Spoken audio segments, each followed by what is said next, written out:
दोस्तों, स्वागत है आप सभी का आपके अपने YouTube चैनल ड्रिल पे। चलिए दोस्तों, स्टार्ट करते हैं आज की क्लास को बिना किसी देरी के। टॉप 25 क्वेश्चन करने वाले हैं जो कि वेरी वेरी इंपॉर्टेंट क्वेश्चन है। पहला प्रश्न आपसे पूछा गया है, किस हिमालयी चोटी को सागर माथा भी कहते हैं? किस हिमालयी चोटी को सागर माथा भी कहते हैं? तो option number C Mount Everest जो है इसका बिल्कुल सही जवाब होगा। ऑप्शन नंबर सी इसका बिल्कुल करेक्ट आंसर होगा। अगला प्रश्न आपसे पूछा गया है, भारत का सबसे बड़ा बॉक्साइट उत्पादक राज्य है। भारत का सबसे बड़ा बॉक्साइट उत्पादक राज्य आपसे पूछा गया है। तो ऑप्शन नंबर ए उड़ीसा जो है भारत का सबसे बड़ा बॉक्साइट उत्पादक राज्य है। तो ऑप्शन ए इसका बिल्कुल करेक्ट आंसर होगा। उत्तर प्रदेश में दिया सिलाई उद्योग का प्रमुख केंद्र है। उत्तर प्रदेश में दिया सिलाई उद्योग का प्रमुख केंद्र कौन सा है? तो ऑप्शन नंबर ए बरेली इसका बिल्कुल सही जवाब होगा। ऑप्शन नंबर ए इसका बिल्कुल करेक्ट आंसर होगा। अगला प्रश्न आपसे पूछा गया है, निम्नलिखित जनजातियों में से किसकी संख्या उत्तर प्रदेश में सर्वाधिक है? किस जनजातियों की संख्या उत्तर प्रदेश में सर्वाधिक है? तो थारू जनजाति इसका बिल्कुल सही जवाब होगा। ऑप्शन नंबर बी इसका बिल्कुल करेक्ट आंसर है।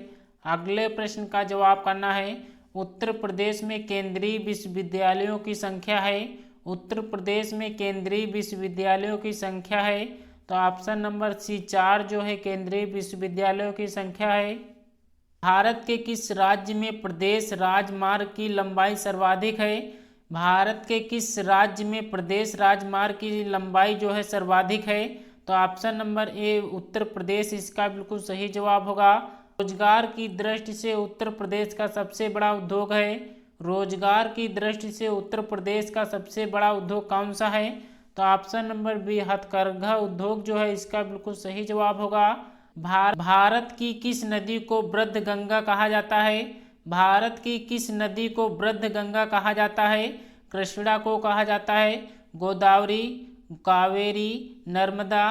तो ऑप्शन नंबर बी गोदावरी नदी को जो है भारत में वृद्ध गंगा के नाम से जाना जाता है। तो ऑप्शन नंबर बी इसका बिल्कुल सही जवाब होगा। अगला प्रश्न आपसे पूछा गया है, हेन सांग किसके शासनकाल के दौरान भारत आया था? हेन सांग किसके शासनकाल के दौरान भारत आया था? तो ऑप्शन नंबर सी हर्षवर्धन इसका बिल्कुल सही जवाब होगा। ऑप्शन नंबर सी इसका बिल्कुल करेक्ट आंसर होगा। अगला प्रश्न आपसे पूछा गया है, अलीगढ़ आंदोलन का संस्थापक कौन था? अलीगढ़ आंदोलन का संस्थापक कौन था? तो option number D sir Syed Ahmed Khan जो है अलीगढ़ आंदोलन के संस्थापक थे। निम्नलिखित में से कौन सा वीरता पुरस्कार है? निम्नलिखित में से कौन सा वीरता पुरस्कार है? तो ऑप्शन नंबर सी परमवीर चक्र जो है एक वीरता पुरस्कार होता है। तो ऑप्शन नंबर सी इसका बिल्कुल करेक्ट आंसर होगा। अगला प्रश्न आपसे पूछा गया है, अति लोकप्रिय भारतीय पत्रिका कल्याण प्रकाशित होती है। भारतीय पत्रिका कल्याण जो है वो कहाँ से प्रकाशित होती है? तो ऑप्शन नंबर सी गोरखपुर इसका बिल्कुल सही जवाब होगा। अगला प्रश्न आपसे पूछा गया है, जनगणना 2011 के अंतिम आंकड़ों के आधार पर उत्तर प्रदेश के किस जिले में साक्षरता दर उच्चतम है? किस जिले में साक्षरता दर जो है उच्चतम है? तो option number A Gautam Buddh Nagar इसका बिल्कुल सही जवाब होगा। ऑप्शन नंबर ए इसका बिल्कुल करेक्ट आंसर है। क्षेत्रफल की दृष्टि से उत्तर प्रदेश का भारत के राज्यों में कौन सा स्थान है? भारत के राज्यों में जो है उत्तर प्रदेश का कौन सा स्थान है? तो ऑप्शन नंबर डी चौथा जो है इसमें स्थान है। ऑप्शन डी इसका बिल्कुल करेक्ट होगा। अगला प्रश्न आपसे पूछा गया है, उत्तर प्रदेश में कौन सा जिला अवनलिका अपरदन से सर्वाधिक प्रभावित है? अवनलिका अपरदन से सर्वाधिक प्रभावित जिला कौन सा है? तो इटावा इसका बिल्कुल सही जवाब होगा। चरकुला नृत्य किस राज्य से संबंधित है? चरकुला नृत्य जो है किस राज्य से संबंधित है? तो ऑप्शन नंबर सी उत्तर प्रदेश से संबंधित है। चंबल नदी किन राज्यों से होकर बहती है? चंबल नदी किन राज्यों से होकर बहती है? तो ऑप्शन नंबर सी उत्तर प्रदेश, मध्य प्रदेश और राजस्थान से होकर जो है चंबल नदी बहती है। तो ऑप्शन नंबर सी इसका बिल्कुल करेक्ट आंसर होगा। अगला प्रश्न आपसे पूछा गया है, उत्तर प्रदेश में सस्य जलवायु क्षेत्रों की संख्या है। सस्य जलवायु क्षेत्रों की संख्या कितनी है? तो ऑप्शन नंबर सी 9 जो है इसकी संख्या है। ऑप्शन नंबर सी इसका बिल्कुल सही जवाब होगा।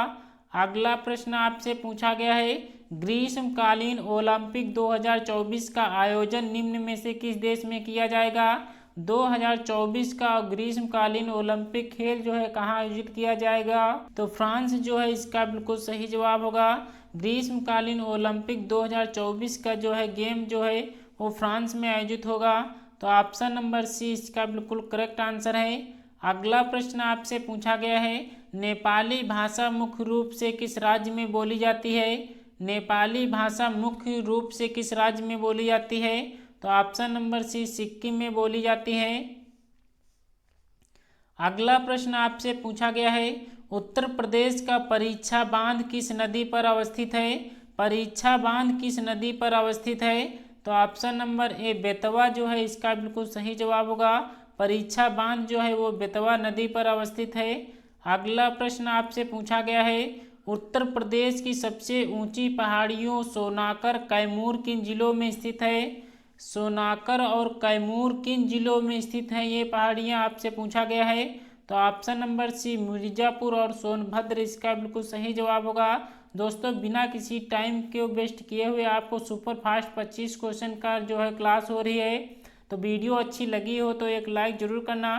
चैनल पर नए हैं तो चैनल को अभी सब्सक्राइब कर बेल आइकन को प्रेस कर दें, क्योंकि डेली यहाँ पे टॉप 25 हम क्वेश्चन को लेके आते हैं। 11वीं पंचवर्षीय योजना में उत्तर प्रदेश की आर्थिक विकास दर क्या थी।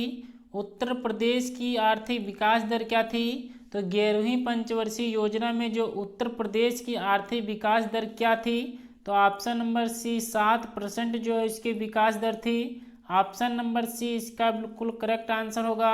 अगला प्रश्न आपसे पूछा गया है, वर्तमान में उत्तर प्रदेश के पंचायती राज मंत्री कौन हैं। पंचायती राज मंत्री कौन हैं, तो option number A Bhupendra Singh Chaudhary जो है वर्तमान में उत्तर प्रदेश के जो है पंचायती राज मंत्री हैं। तो ऑप्शन ए इसका बिल्कुल करेक्ट आंसर होगा। उत्तर प्रदेश को कितने आर्थिक क्षेत्रों में बांटा गया है। उत्तर प्रदेश को कितने आर्थिक क्षेत्रों में बांटा गया है, तो ऑप्शन नंबर ए 4 जो है आर्थिक क्षेत्रों में बांटा गया है। तो ऑप्शन नंबर ए इसका बिल्कुल करेक्ट आंसर होगा। दोस्तों टॉप 25 क्वेश्चन में से आपका स्कोर कितना बना है नीचे कमेंट्स बॉक्स में ज़रूर बताना। वीडियो अच्छी लगी हो तो लाइक ज़रूर करना। चैनल पर नए हैं तो चैनल को सब्सक्राइब कर बेल आइकन को प्रेस करना ना भूलें।